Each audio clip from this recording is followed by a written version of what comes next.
آمين والصلاة والسلام على سيدنا وعظيمنا وحبيب قلوبنا وشفيع نفوسنا أبي القاسم محمد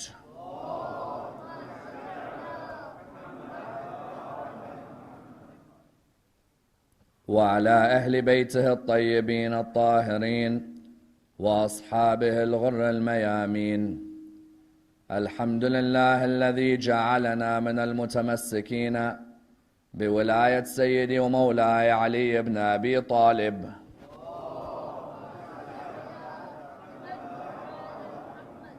الحمد لله الذي هدانا لهذا وما كنا لنهتدي لولا أن هدانا الله. أما بعد، يقول الله في كتابه الكريم: بسم الله الرحمن الرحيم. أفلا يتدبرون القرآن أم على قلوب أقفالها. The first of our salawat in honor of Rasulullah Muhammad sallallahu alayhi wa alihi wa sallam.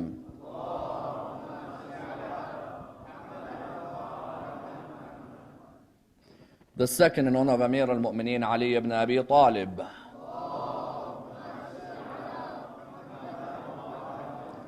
The third with your loudest voices in honor of the Imam of our time, Imam Sahib al-Asr wal-Zaman.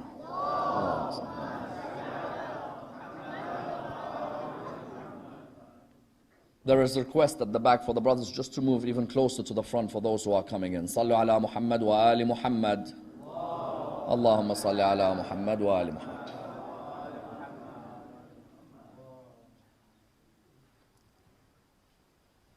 Respected scholars, brothers and sisters, Assalamu alaikum wa rahmatullah wa barakatuh.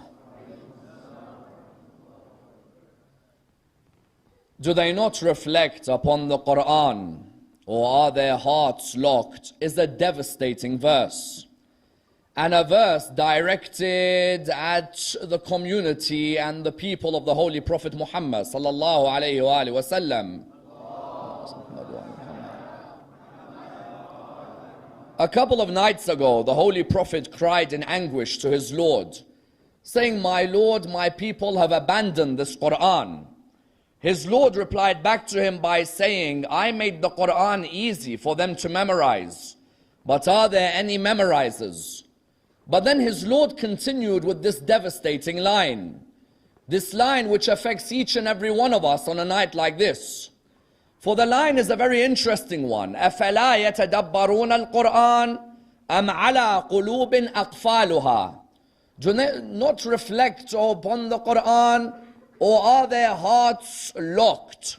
When Allah subhanahu wa ta'ala talks of tadabbur within this ayah, it's as if He's telling the Holy Prophet, you've told me that your people abandoned this Qur'an. I made the Qur'an easy for them to remember, but it doesn't seem there's any memorizers.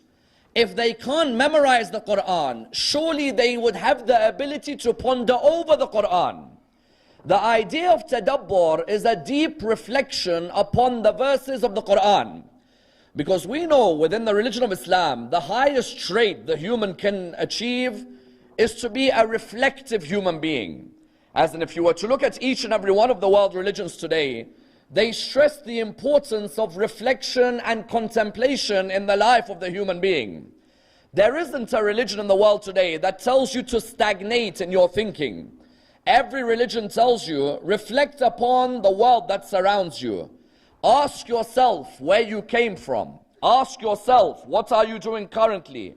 And ask yourself, where are you heading? Imam Ali ibn Abi Talib, salawatullah wa salamu alayhi, Allahumma salli ala Muhammad, has a beautiful line where he states, "May Allah have mercy on the one who knows from where, and to where." What the Imam meant is that the basic attribute of the human being that differentiates them from any other existent is reflection and contemplation. An animal can eat, and a human can eat. An animal can desire, and the human can desire. An animal can sleep, and the human can sleep. But an animal doesn't have the contemplation ability cognitively like the human being. Therefore, when Allah subhanahu wa ta'ala in Surah 47 verse 24 says, أَفَلَا يَتَدَبَّرُونَ الْقُرْآنَ, do none of them reflect upon this Qur'an? The idea was that your basic trait as a human, which highlights to you whether you have any attachment to the Qur'an, is your ability to ponder on its verses. If you were to look at many Muslim communities today, you find that many of them may not ponder on the verses of the Qur'an their whole lifetime. As in, I've seen in many a community people who read the Qur'an, read the Arabic, read the verses without pondering for a single moment on its recitation. That's why you find that if you were to look at yourself on the very basic level, look at the shortest surahs which you've memorized in the Qur'an, in some cases the only surahs, you'll find that if you were to reflect upon their verses, there are many who don't even know what they are reciting. Let me give you a few examples. Surah Al-Ikhlas is a surah all of us have memorized within this hall. Bismillah ar-Rahman ar-Rahim. And we've memorized it since a young age. Our parents have stressed on it. It's the easiest one to recite after Surah Al-Fatiha and the Salah. You come to reciting it. You say Bismillah ar-Rahman ar-Rahim. Qul huwa Allahu ahad. Then the next verse is what? Allahu Samad.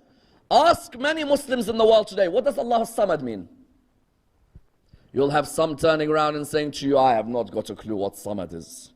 You'll have others turning around to you, to tell you the truth, I don't think I've ever bothered looking at the translation of Allahu Samad. Let's look at another example. You have the example like in the Qur'an and Surah Al-Kawthar. In Surah Al-Kawthar, what do you have within the Holy Qur'an?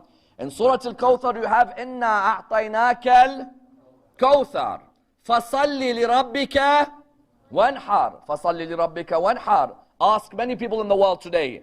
Inna a'tainaka al-Kawthar. They'll tell you who Kawthar is. Fasalli li rabbika wanhar. And pray to your Lord and offer a sacrifice. Ask them, what does it mean when it says pray to your Lord, offer a sacrifice? I've recited it for years. I've never once bothered looking for the translation. Correct?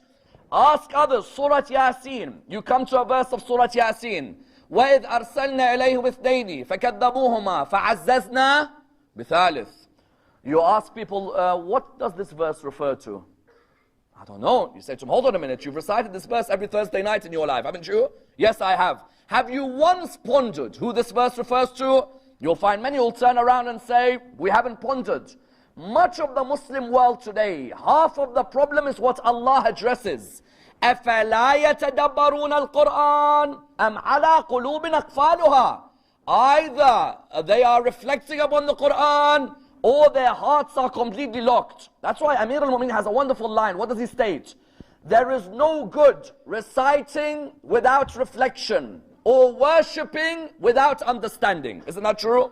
Imam Amir al-Mu'min, what does he mean? He says there are many in the world whose worship is a dry worship. Bismillah ar-Rahman ar-Rahim, alhamdulillah rabbil alameen ar-Rahman ar-Rahim, maliki yawmiddin. Not 1 minute in the day does he care to go and ponder on these verses. No, just recite and recite and recite, like the Qur'an is a 1,400-year-old book in Arabic. If you want 1,400-year-old Arabic books, then I can go to a British museum and I'm sure we can find a couple. The idea of the Qur'an was wrought, هُدًى لِلنَّاسِ وَبَيِّنَاتٍ مِّنَ الْهُدَى وَالْفُرْقَانِ.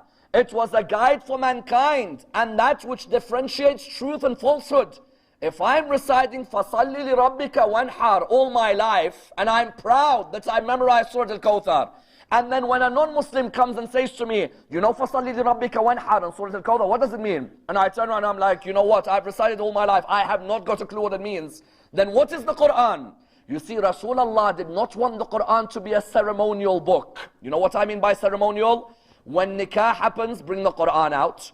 When mayyit happens, bring the Qur'an out.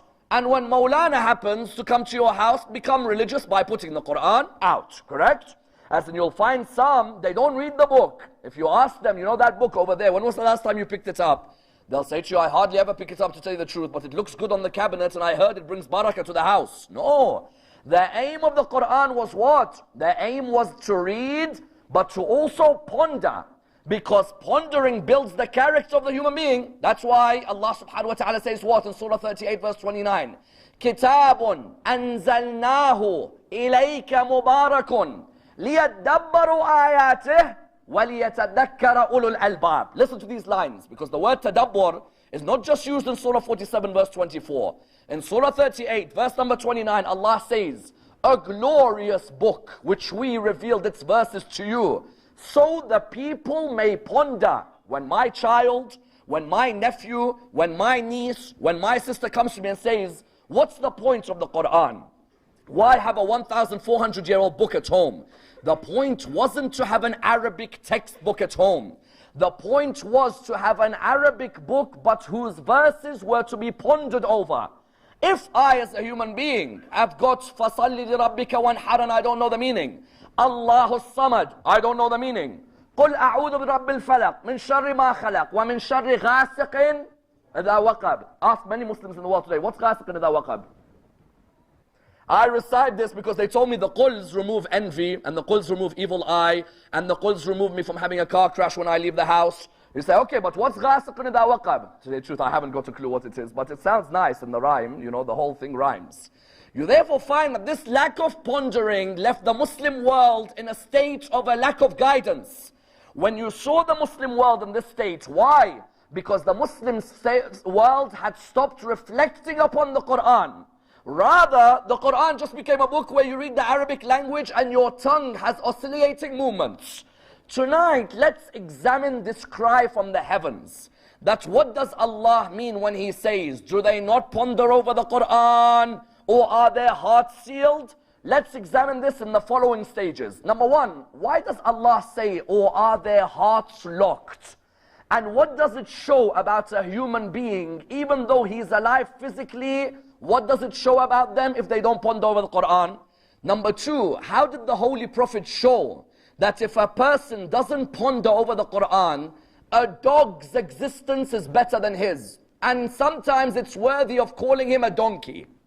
Number three, how does the Qur'an and the traditions of the Prophet state to us that sometimes there are those who recite the Qur'an, but the Qur'an does la'na on them? Which people are those? Number four, how important is pondering over the Qur'an in guiding much of the non-Muslim world to the beauty of the Qur'an? Number five, how important is it not to recite Taraweeh the whole month and finish the Qur'an without pondering about the status of the ones Rasulullah loved in the Qur'an? And number six, how in Sham, in front of Yazid's palace, did pondering over the Qur'an affect a man cursing Zayn al-Abidin? Let's dissect this and dissect the topic in complete depth. The ayah of the Qur'an, what does it say? أَفَلَا يَتَدَبَّرُونَ الْقُرْآنَ أَمْ عَلَىٰ قُلُوبٍ أَقْفَالُهَا. Do they not reflect over the Qur'an, or are their hearts sealed? Without a doubt, the aim of every Muslim in the world is to have a heart which is in a state of peace and purity. We know that the heart is the center of intellect in the human being. As in when the Qur'an talks of qalb, the Qur'an doesn't mean the qalb literally, the physical heart with blood pumping. No, heart in the Qur'an, whenever you read the word heart, it refers to the center of the intellect and the rational faculty in the human being. That heart which we have can either be a heart which is full of purity or full of diseases. This heart, as a central base, can either be enveloped with diseases, or we're able to purify it to the highest level. As in, sometimes you find that when you look within the Qur'an, Allah subhanahu wa ta'ala states that there are certain people whose hearts carry diseases. Is that not true? Sometimes you hear in the Qur'an, فِي قُلُوبِهِمْ مَرَضٍ. There are some people whose hearts have diseases. When I say there are some whose hearts have diseases, what do we mean by diseases? We mean by diseases that they may have the diseases of envy, the diseases of jealousy, the diseases of greed, the diseases of gluttony. That person's heart, what is it? That person's heart is one which can never be able to see purity. Why? Because that person, his heart is surrounded by the spiritual diseases. And sometimes in life, the spiritual disease is much more dangerous than the physical disease. Diabetes, there's a way I can cure it. Cancer, there's a treatment for it. But sometimes greed and envy, there is nothing can cure it when it surrounds your heart, correct? When the Qur'an said, فِي قُلُوبِهِمْ مَرَضٍ, there are certain people, these diseases do not allow them to ponder. These diseases envelope their existence. Imam used to say that envy does away with faith like fire burns wood. Isn't that true? As in, sometimes envy destroys you as a human being. When you look within the mirror, You're like, what is this disease that I have? That every time someone's successful, I'm envious of their success. You found the heart, therefore, was the center of reflection in the Qur'an. Rasulullah wanted to turn the Muslims' attention to what? Sometimes in the supplications, Rasulullah would want the Muslims to reflect that your ultimate aim in life is to allow this heart to grow, not to be enveloped by disease. Allow the intellect faculty to rise. Haven't you read, sometimes we say, Allahumma inni as'aluka al-amana, yawma la yanfa'u malun, wala banun, illa man ata Allah biqalbin salim. On the day of judgment, my wealth and my children will not help me. What will avail me? My peaceful heart. Rasulullah wanted the Muslim to have a heart which was peaceful with itself. In dua, he would also tell the Muslims, Allahumma inni a'udhu bika min nafsin la tashba' wa min qalbin la yakhsha. Ya Allah, I seek refuge from you from a heart that cannot become humble. When the Qur'an said, are their hearts sealed? What it meant was, the person who does not reflect upon the Qur'an, his heart is sealed from all guidance. Because if the Qur'an is recognized as a huda, as a guidance for mankind, the one who sits idly Monday to Friday, earning, without pondering on the Qur'an, that person's physical heart is pumping blood. His spiritual heart is dead, correct? His physical heart, yes, there's blood being pumped. His spiritual heart doesn't ponder at all about his existence. And that's why Rasulullah, how did he turn this on his head?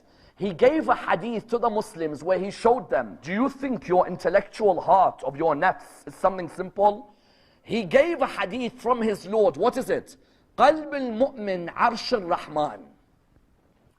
The heart of the mu'min can carry the throne of Allah subhanahu wa ta'ala. This heart of the human being, the heart of the believer, can carry the throne of Allah. Ya Allah, your throne which carries all knowledge. No, O human being, if you reflect upon my Qur'an, I'll allow your heart to carry my throne. But it needs you just to take an hour of your day. It needs you to take 10 hours of your day. It needs you to take 10 minutes of your day. If you're able to reflect and ponder on the Qur'an, I promise this heart will never be locked. Let me give you an example. Miqdad came to the Prophet one day. He said to him, Ya Rasulullah, you know what, I'm confused. He said, about what?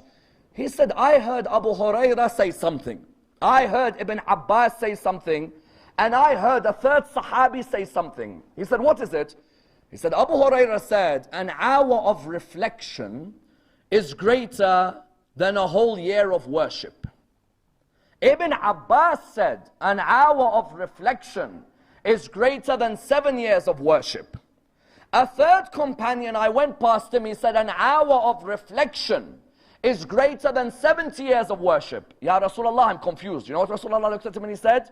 He said to Miqdad, come with me, let's hear what they've got to say.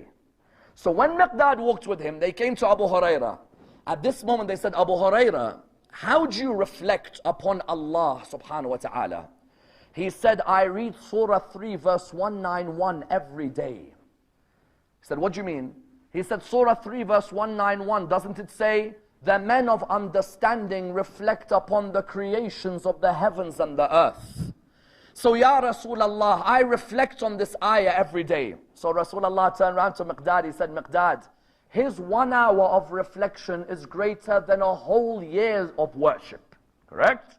I don't want you just reading the Qur'an non-stop. No, read the verse, reflect and ponder on that verse. Abu Hurairah would look at the verse, he'd reflect, you know what? How did he create this heaven and the earth? How merciful is he that he allowed me to share from that treasure?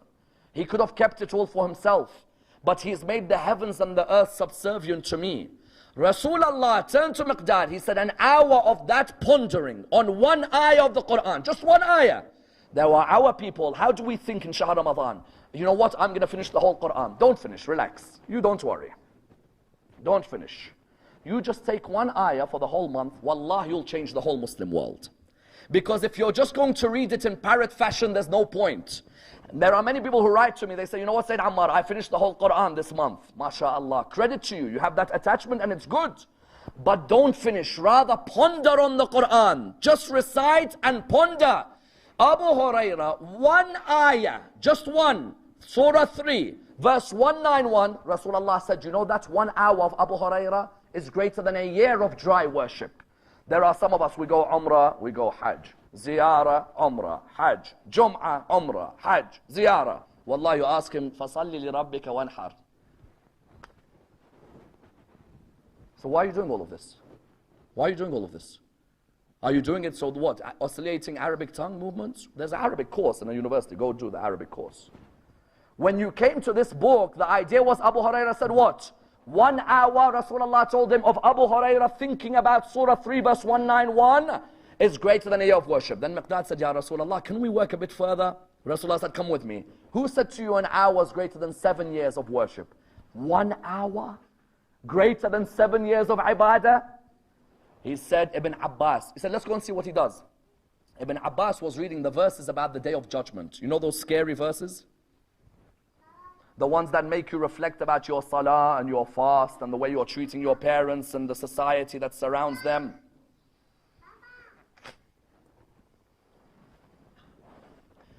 Those verses are the scary ones, the ones about the day of judgment. They're the extremely scary verses. When you come to them, I know some people who say, listen, don't tell me any verses about Qiyamah, correct? They hate it when Mawlanas talk about Qiyamah and Maut and so on. Those verses, why? Because they really make you reflect. He came to Ibn Abbas, he said, Ibn Abbas, what are you doing? He said, I'm reciting the verses about Qiyamah because it makes me reflect about the way I'm living my life. What's this world really about? This world is going to be over in a few days. I've got a cinema screen coming down on the day of judgment where my whole film is going to be played in front of me.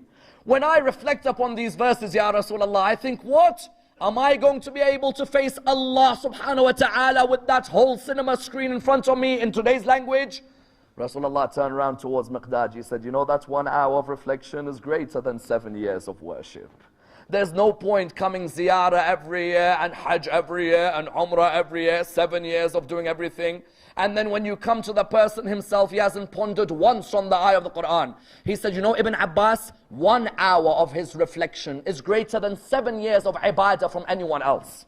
Then Miqdad said, how about this other person? They went to a third Sahabi, they came towards him. They said to him, what are you doing? He was reading the verses only about hell. Now those are the scariest verses. Those verses, if you just sit down, don't do anything else. Don't do anything else. Just sit and reflect upon those verses. You're like, you know what, I don't want to stay there eternally, to tell you the truth. As in, like, that's not a place I think I'm going to be comfortable. So that person, they looked at him and said, what are you doing? He said, I'm reading the verses about hell. The more I read these verses, the more I ponder on them, the less sins I commit. Rasulullah looked towards Miqdad. He said, an hour of this man's reflection is greater than 70 years of worship. What's occurred in all of this? What's occurred is that the qalb, if it reflects upon an ayah of the Qur'an a day, Shahr Ramadan, don't come and tell me I finished 30 siparas. MashaAllah, you finished. But if one ayah called Allahu Samad for years you never knew the meaning of, then what was the point of 30 siparas if I don't know the meaning of one ayah? The idea was you want the heart to be unlocked, then you reflect upon the ayat of the Qur'an. أَفَلَا يَتَدَبَّرُونَ الْقُرْآنَ أَمْ عَلَىٰ قُلُوبٍ أَقْفَالُهَا. Why? Because if I'm not pondering, then my existence is animalistic. What's my existence? If I have a Qur'an at home and I don't ponder on the ayat of the Qur'an, then is my existence greater than that of a dog? Rasulullah turned around to one person, he said, you know what? Sometimes the dog thinks more about its existence than the human being. Someone will turn around and say, are you trying to say that I'm lower than a dog? No, not at all. Not at all. You are a professor of existence. You are not lower. I'm not lower. No, no. But Rasulullah one day explained to someone that you, the human being who's been given this ability to ponder, why don't you use this ability to ponder? The person had come to me and said to him, Ya Rasulullah, I have an issue. He said to him, what is it? He said, Ya Rasulullah, I lose every business deal. Every business deal I enter, I lose. Ya Rasulullah, what do I do? These businessmen, they keep conning me. There isn't a way out for me. Ya Rasulullah, is there no way that I can achieve success? Rasulullah tells him something quite beautiful. He says to him, you know what? At the end of any business deal, have a 3-day period where you can annul the transaction. This is something interesting, as then you wouldn't consider Rasulullah giving you a 3-day refund or 16-day guarantee like you have in businesses today. Rasulullah said, have a 3-day annulling the transaction period. Maybe in that 3-day period you'll make profit. Maybe both of you who've entered the deal will make profit. Or maybe you'll reflect and you'll say, you know what, this deal isn't for me. He then looked at him and he said, my son, know that reflection and patience are gifts from Allah subhanahu wa ta'ala. And know that being hasty and being impetuous are from the signs of the gifts of shaitan. Then he said to him, my son, reflect, for it will make a difference between you and a dog. Listen to this line. He said, what do you mean, Ya Rasulullah? He said, a dog reflects more on its existence sometimes than the human being. How? He said, when a dog sees food, it goes near it, smells it, comes back. It's beautiful. It goes to the food, smells it, comes back, looks around, comes back, goes back near the food, tastes it, but comes back. You see how many levels of reflection? Yes? Allahu Samad needs 5 minutes and you'll know the translation tonight. 5. But if you don't donate 30 seconds, then what's the difference? He says the dog goes to the food, comes back, goes away, comes back, looks around, comes back. It reflects and reflects and reflects. The human being with the Qur'an, they'll look at the verse, they won't even think of coming back. It will just be a case of recite it in the Arabic language. He said, if a dog can think about its existence like this, then why don't you ponder about your reality as well? And sometimes it's the truth. We as the human beings walk around on this earth arrogantly, thinking that we know everything. The reality is what? Sometimes a dog in 5 minutes has reflected more on its existence than the human being over 70 years. And that's why the Qur'an wanted to remind us through the Holy Prophet that what? There were nations before you, we gave holy books. We don't value them more than a donkey carrying luggage. Salatul Jum'ah, every Friday we hear this, don't we? He purposely made everyone hear it on Fridays every week. How many times you come on the Friday and you hear the verse, مَثَلُ الَّذِينَ حَمِّلُوا التَّوْرَاةَ ثُمَّ لَمْ يَحْمِلُوهَا كَمَثَلِ الْحِمَارِ يَحْمِلُ أَسْفَارًا. The example of those who carried the Torah. Look how the Qur'an is so beautiful. The Qur'an doesn't say, you know, you Muslims, you're all donkeys. Because you got the Qur'an, you don't read it. No. We won't be so direct. There were a group before you, we gave the Qur'an to. Yes? We gave the Torah to whom? We gave the Torah to the children of Israel. The children of Israel had the Torah like we have the Qur'an, isn't it? The children of Israel had the Torah nicely at home. You always make sure it's in a nice area, correct? It was gathering dust, and they would hardly ever read it. And if they read it, they don't ponder over it. It's just like Yasin wal Qur'an Hakim innaka lam yusrin ala sirat mustaqim tanzil aziz rahim litunzira qawman ma undira abahum. Just for 1 minute, did you think, you know what? Instead of every Thursday night reciting the whole of Yasin, I'm going to do an ayah a week with its tafsir. Why? Because I don't want to be a donkey carrying luggage. In Surah Al-Jum'ah, every Friday, Allah purposely told His Prophet, every Friday I want the Muslims to come to prayer and hear this verse. Because I want them never to reach a stage where they become donkeys carrying a book. A donkey, does it know what's on its back? No. Does it read what's on its back? No. Does it reflect on what is on its back? No. But does it have what's on its back? Yes, it has it. It has it. It's there. But is there any reflection? Is there any pondering? No. We the Muslims, when it came to our existence, a person's heart is locked if they don't reflect. Their existence may be lower than the dog and the same as the donkey. But when a person decides to reflect, that is what transcends them in the eyes of Allah subhanahu wa ta'ala. Imam Ali ibn Musa Rada salawatullah wa salamu alayhi has a phenomenal line. He says, never did I come across an ayah of the Qur'an, but that I had to search for the reason it was revealed. Someone turns around and says, hold on, Imam al-Rada is ma'soom, and he's been given knowledge of every ayah. No, Imam is saying this is an example to us. I never came across an ayah of the Qur'an, but that I asked, why was this ayah revealed? The ultimate level of deep reflection is that an ayah of the Qur'an does not pass me. No way. Excuse me, you're reciting Yasin, come here, come back with me, Maulana. I want you to explain every ayah to us. Because for years I've read these ayat and I've never thought about what I'm reading. You who are reading Surah Al-Kawthar, tell me what's فَصَلِّ لِرَبِّكَ وَانْحَرْ. You who are doing Allahu Samad, what's Allahu Samad? Imam al-Rida said, I never came near an ayah of the Qur'an, but that I asked myself, what's the reason this ayah was revealed? What is the background of this ayah? How does this ayah refer to myself?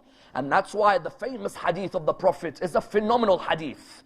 We the Shia love to give la'na, correct? We're brilliant at la'na, mashallah. But do any of us ever consider that sometimes la'na is being done on us by the Qur'an? La'na on Ibn Ziyad. La'na on Shimr bin Dhul Jawshan. He doesn't realize the Qur'an's doing la'na on him 24/7. And he's proud. I'm doing la'na on the perpetrators of the crimes of Karbala. You knew that people like Shimr bin Dhul Jawshan originally had memorized the Qur'an or no? These were all memorizers of Qur'an. They had known the Qur'an inside out. These were Ali ibn Abi Talib's soldiers at Siffin. These weren't a joke. But there's a difference. What's the difference? Memorizing is one thing, but if there's no pondering on what you're memorizing, then what's the point? Correct? The Qur'an does la'na on those who recite it without pondering what's this verse revealed about. And how many Muslims exist today who recite the Qur'an without any pondering of what that verse is about? When the Qur'an does la'na, la'na means what? Withdrawal of mercy. The Qur'an asks Allah, Ya Allah, withdraw your mercy from the one who recites me without pondering on my verses.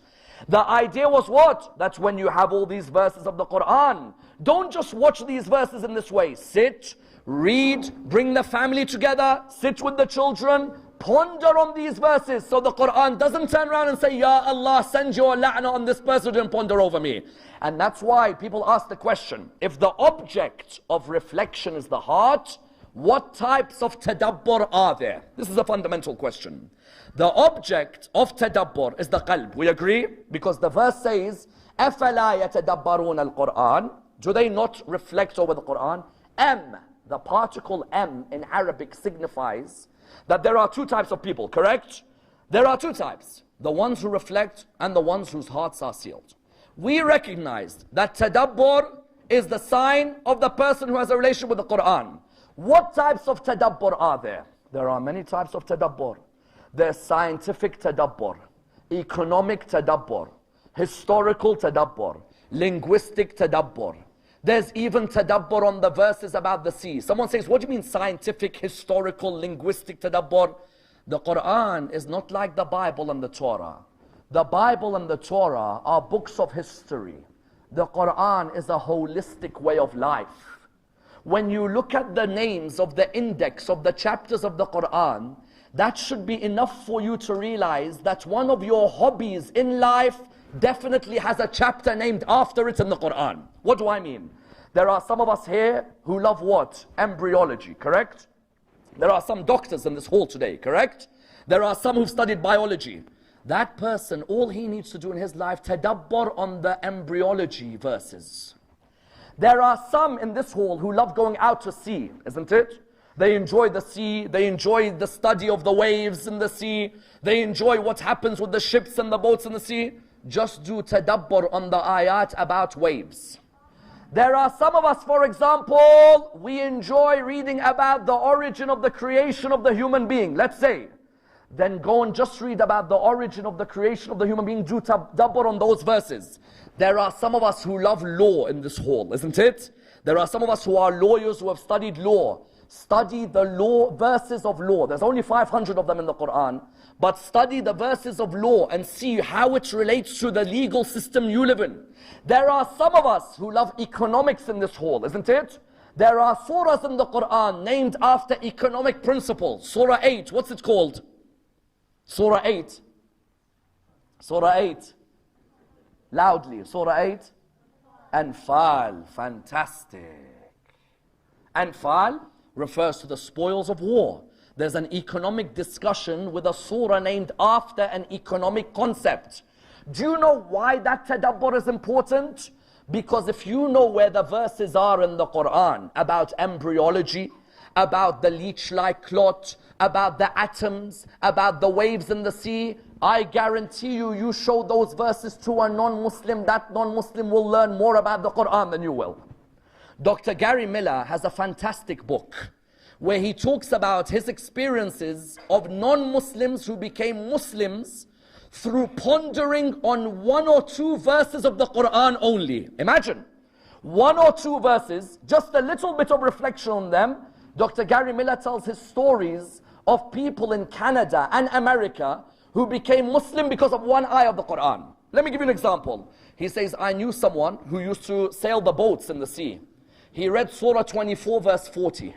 You know when he read it, he said, can I ask you a question? Muhammad had a sea around him? I said, no. He said, there's no way anyone can talk about waves in the sea when he hasn't been to the sea like that. Especially 1,400 years ago. Because Surah 24 verse 40 talks about the waves, how they hit each other. He looked at him. Dr. Gary Miller said, he looked at me and he said, are you sure Muhammad had not been to the seas? He says, look, I'm telling you, he hadn't been to the seas. He was living and brought up in Mecca, an arid land which is full of desert. He's like, then this word has to be from someone higher, because there's no one who knows the way the waves move unless he created those waves. In another story, Dr. Gary Miller says, just ponder on some verses, show them to the non-Muslim. When the non-Muslim reflects on them, he'll say, this is the book. In another verse, a non-Muslim tells Dr. Gary Miller, he says to him, you know the leech-like clot, خَلَقَ الْإِنسَانَ مِنْ عَلَقٍ, correct? Alaq. He said, I spoke to a non-Muslim professor who discussed with me embryology. He's like, there's no way Muhammad could have known about a leech-like clot when he hasn't been to a medical university. Rasulullah studied at Harvard Medical School. Rasulullah studied at the Sorbonne. Rasulullah studied at the medical school at Cambridge. No. He said, how does he know then about the leech-like clot in the process of embryology? Further than that, Dr. Gary Miller has a story, and you should all try and read this book. He has a story where one of his non-Muslim friends reflected upon the verse in the Qur'an about the atom. We know the atom in the heavens, and the atom in the earth, and the atom when it splits into smaller parts. That non-Muslim said to him, that verse, Surah 34, verse number 3, he said, you're telling me Muhammad knew at that time that an atom, which was the smallest possible existent, can even split into further parts? How does he know all of this? If we Muslims pondered on the Qur'an, wallah, we can change the whole world and its existence. Yet if you came to a Muslim today and said to him, can you show me which ayah in the Qur'an talks about the atom splitting into smaller parts? Our lack of pondering means we can't quote the ayahs well. Our lack of memorization means we can't even speak them. And then Rasulullah is right when he says they abandoned the Qur'an. Rather, when we're able to ponder on these verses, when a non-Muslim comes to speak with me about the Qur'an, do you know many non-Muslims what they think the Qur'an is? They think the Qur'an is a history book, like the Bible. It's the history of the prophets. What they don't realize is, no, the Qur'an is a book of science, a book of economics, a book of law. Even for those of you in the crowd, I challenge you not to let people think on your behalf. You go and do the thinking. What do I mean? What, you don't have your own mind? You have to wait for people to think for you? You read the Qur'an as if Allah revealed it to you yesterday. And when you see legal verses in the Qur'an, start studying them and challenging them. If there's a verse in the Qur'an about moon sighting, it says that the eye has to see. Why can't we come and look at this verse and say that, Ya Allah, you asked me to ponder. You said to me, if I don't ponder, my heart is locked. I ponder on that verse. In the 7th century in Arabia, you could only see with the eyes the moon. But Ya Allah, I have astronomy today. I have the telescope today. Why can't I ponder and use these scientific tools? If someone turns around to you and says, no, you can't think like that, say to them, the Qur'an ordered me to think. The Qur'an didn't order me to do following imitation blindly. Yes, there are people who are more knowledgeable than us. They have studied, but take it upon yourself. Those of you who are interested in organ donation, study the verses on organs in the Qur'an. Reflect, make theories. Those of you who have studied IVF, study the verses on embryology in the Qur'an. Don't let someone come to you and say, excuse me, you people haven't studied, you can't think. No, no, no. أَفَلَا يَتَدَبَّرُونَ الْقُرْآنَ. Do they not reflect? Allah is telling us, don't be blind. You reflect, talk, express yourself. This Qur'an, you are not its servant. I sent it to serve you. The Qur'an didn't come for us to serve it. The Qur'an came for it to serve us. It came as a platform for our betterment. Therefore, when Rasulullah said ponder, when Allah said reflect, I tell you, no one summarizes this like Imam Zayn al-Abidin salawatullah wa salamu alayhi. Imam Zayn al-Abidin has a phenomenal line. He says, the Qur'an is like a treasure chest. Therefore, take the treasures, open them up and look what's inside them. True? The Qur'an is a treasure chest, but not a treasure chest that you just leave in the side. No. If you found a treasure chest on an island, wouldn't you open it up straight away?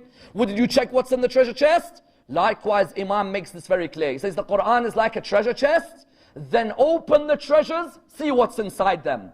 And you know what the sadness is in the Muslim world today? There are many you see recite the Qur'an in the holy month of Ramadan. Recite and recite, every night a juz'ah, every night a juz'ah. Yet you ask them, don't you ponder over these verses you're reciting? Don't you think about these verses? There are people, they'll go a whole lifetime. A verse is clear in front of them making a statement, they'll dismiss the verse. There are some, you tell him, Habibi, the Qur'an says, Ya ayyuha alladhina amanu, idha qumtum ila salati, faghsilu wujuhakum wa aydiyakum ila al-marafiq, wamsahu bi ru'usikum wa arjulakum ila al-ka'bayn. Correct? The Qur'an says that, oh you who believe, when you rise for prayer, wash your face, wash your hand, yes? Rub your head, rub your feet. You look at him and you say, Habibi, it says rub. It says, so what? No, but Qur'an is saying rub. He's like, yes, but the Sunnah says wash. Habibi, which is more important, the Qur'an or the Sunnah? Ponder, reflect. This ayah is telling you to rub your feet. Yes, but I heard there's a hadith which says, what do you mean I heard there's a hadith which says the Qur'an is saying rub? So do you know what the final conclusion is? Rub is good, but washing is better.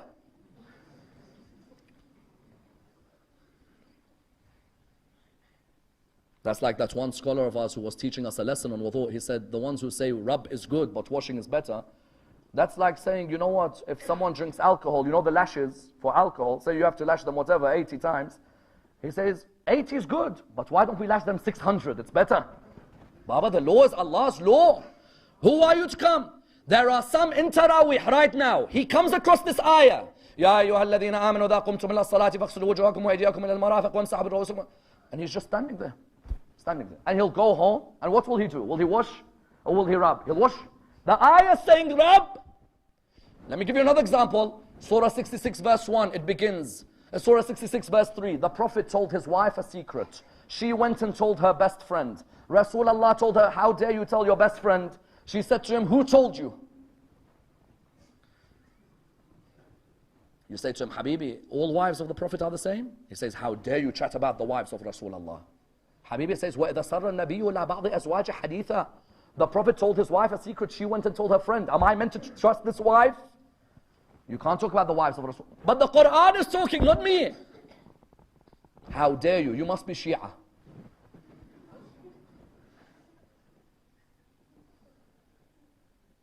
إِنَّمَا يُرِيدُ اللَّهُ لِيُذْهِبَ عَنْكُمُ الرِّجْسَ أَهْلَ الْبَيْتِ وَيُطَهِّرَكُمْ تَطْهِيرًا. For example, Allahumma salli.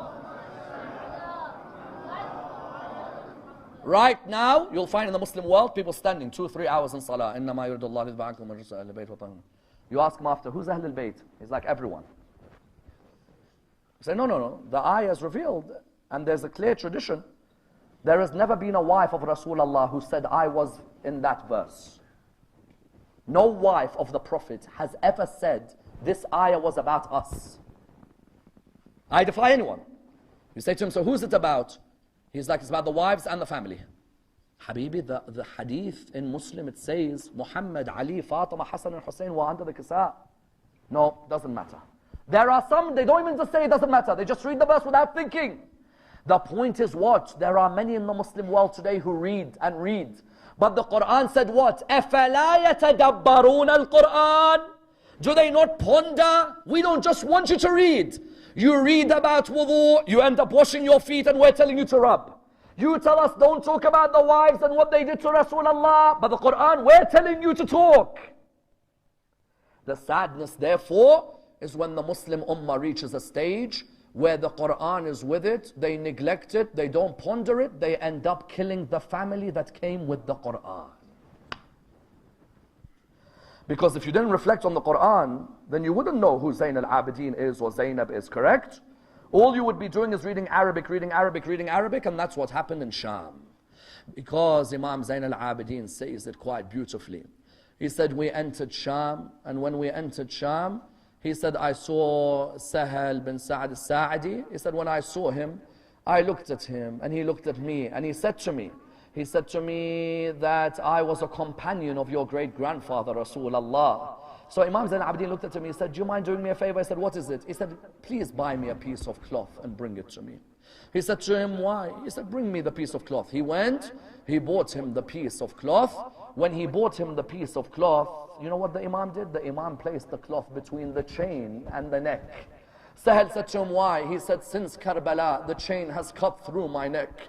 I've just wanted something to place in the middle. Then Imam Sahal had left him. Imam continued to walk. A man came to him, said, curse be on you and all of your rebels at Karbala. Imagine the insult towards the son of Imam al-Hussein. He cursed him and he cursed all of the family who were around. They began to poke spears in the waist of Sayyida Zainab alayhi salam. They began to pour boiling water on Bibi Kulthum. But then on top of that, what did they do? One of them came and he cursed Imam Zayn al-Abidin. Imam looked towards him. He said to him, oh man, have you read the Qur'an? The man said, I know the Qur'an inside out. He said, have you read Surah 8 verse 41? وَاعْلَمُوا أَنَّمَا غَنِمْتُم مِّن شَيْءٍ فَأَنَّ لِلَّهِ خُمُسَهُ وَلِلرَّسُولِ وَلِذِي الْقُرْبَى. That when you acquire something, a fifth of it is to go to Allah and His Prophet and the family of that Prophet. The person looked at him, he said, yes, of course I've read that verse. He said, have you read the verse in the Qur'an? قُلْ لَا أَسْأَلُكُمْ عَلَيْهِ أَجْرًا إِلَّا الْمَوَدَّةَ فِي الْقُرْبَى. He said, yes, of course. It's about the family of the Prophet. He said to him, have you read the verse in the Qur'an? إِنَّمَا يُرِيدُ اللَّهُ لِيُذْهِبَ عَنْكُمُ الرِّجْسَ أَهْلَ الْبَيْتِ وَيُطَهِّرَكُمْ تَطْهِيرًا. He said to him, yes, of course I have. He said, oh man, have you ever pondered who they're revealed about? He said to him, tell me. He said, we are the family of Rasulullah. To my right is the granddaughter of Rasulullah. To my left is the other granddaughter.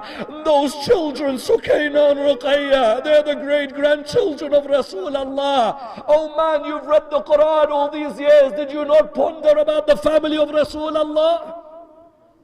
Inna lillah wa inna ilayhi raji'un. We pray to Allah subhanahu wa ta'ala to raise us with Muhammad and al-Muhammad. Ya Allah, allow us to ponder over the verses of the Qur'an in the holy month of Ramadan. Allow us to ponder on those verses that we've memorized and those verses that come new to us. Ya Allah, open our hearts to the Qur'an. Allow us to be raised alongside the Holy Prophet Muhammad sallallahu alayhi wa alihi. Raise us with the Imam of our time, Imam Sahib al-Asr wal-Zaman. We pray to Allah subhanahu wa ta'ala the Surah al-Fatiha, but before it the loudest of your salawat.